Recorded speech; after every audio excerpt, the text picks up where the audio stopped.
এই যে first day আমি কলেজ গিয়েছিলাম, তো কলেজে গিয়ে জানতে পারলাম যে আজকে মিছিল হবে। তো তারপর আমি বাড়িও চলে এসেছি, তো তারপর আমি মিছিলেও চলে এসেছিলাম।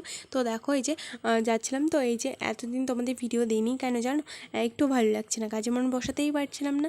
আরজি করের কথা সবাই জানে, যার আমরা প্রতিবাদ করেছি প্রত্যেকদিন। অনেক মানুষ রাস্তায় নেমেছে, আমরাও নেমেছিলাম। উদ্দেশ্য ছিল একটাই, বিচার চাই।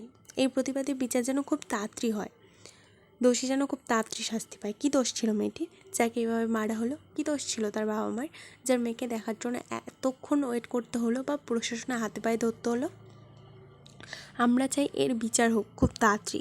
অপরাধীর যেন এমন শাস্তি হয়, রেপ করার আগে একবার হলেও এই শাস্তির কথা মনে পড়ে সবার। এখানে জাতি ধর্ম নারী পুরুষ নয়, ইস্টবেঙ্গল মোহনবাগান নয়, এসেছে একটাই স্বর, জাস্টিস ফর আরজি কর। আমাদের বিচার চাই।